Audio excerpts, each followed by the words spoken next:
மகனை கொன்று சூட்கேஸில் தூக்கிச் சென்ற தாயை போலீசார் கைது செய்துள்ளனர். இவர் சிக்கியது எப்படி, நடந்தது என்ன என்பதை பார்க்கலாம்.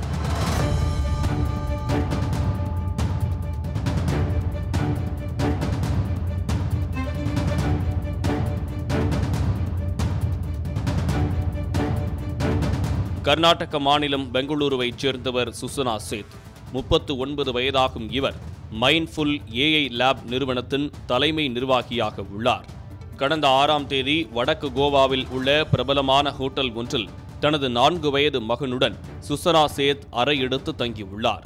இந்த நிலையில் நேற்று அதிகாலை ஹோட்டல் அறையை காலி செய்துவிட்டு அவர் காரிலேயே பெங்களூருவுக்கு திரும்பினார். அவர் தங்கியிருந்த ஹோட்டல் அறையை ஊழியர் ஒருவர் சுத்தம் செய்தபோது அங்கு சில இடங்களில் இரத்தக்கரைகள் படிந்திருந்துள்ளன. அதனை கண்டு அதிர்ந்த அந்த ஊழியர் ஹோட்டல் நிர்வாகத்துக்கு தகவல் அளித்துள்ளார். இதனால் சந்தேகம் அடைந்த நிர்வாகம் போலீசாருக்கு தகவல் கொடுத்துள்ளது. சுசனா சேத் வரும்போது மகனுடன் வந்துள்ளார். ஆனால் அறையை காலி செய்துவிட்டு செல்லும் போது மகனை காணவில்லை என்பதை ஹோட்டல் நிர்வாகம் போலீசிடம் கூறியுள்ளது. உடனடியாக போலீசார் அங்கு விரைந்து சென்று ஹோட்டலில் பதிவாகியிருந்த சிசிடிவி காட்சிகளை சேகரித்து விசாரணை நடத்தினர். அப்போது சுசனா சேத் தனது மகனுடன் ஹோட்டலுக்கு வந்த நிலையில் திரும்பிச் செல்லும் போது மகனை அழைத்துச் செல்லவில்லை என்பது உறுதியானது. சுசனா சேத் பெங்களூரு செல்வதற்காக வாடகை கார் வேண்டும் என ஹோட்டல் ரிசப்ஷனில் கேட்டுள்ளார். ஆனால் கோவாவில் இருந்து வாடகை காரில் பயணிப்பதை விட விமான டிக்கெட் விலை குறைவுதான் என அவர்கள் தெரிவித்துள்ளனர். ஆனால் கட்டாயம் கார்தான் வேண்டும் என விடாப்பிடியாக சுசனா சேத் கேட்டுள்ளார். அதன்படி வந்த டாக்ஸியில்தான் சுசனா சேத் பயணம் செய்துள்ளார். அப்போது அவர் ஒரு சூட்கேஸை மட்டும் தூக்க முடியாமல் தூக்கிச் செல்லும் வீடியோ சிசிடிவியில் பதிவாகியிருந்தது. ஒரு நிறுவனத்தின் சிஇஓ யாரையும் உதவிக்கு அழைக்காமல் சூட்கேஸை ஏன் தூக்கிச் செல்ல வேண்டும் என்ற சந்தேகம் வலுத்தது. அதேபோல அவருடைய மகன் எங்கே என்ற கேள்வியும் போலீசாருக்கு எழுந்தது. உடனே போலீசார் சுசனா சேத்துக்கு போன் செய்து அவரது மகன் குறித்து கேட்டுள்ளனர்.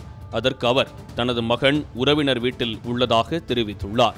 உறவினர் வீட்டு முகவரியை கேட்டு வாங்கிய போலீசார் அந்த முகவரிக்கு சென்று விசாரிக்க முயன்றபோது அது போலியான முகவரி என்பது தெரிய வந்துள்ளது.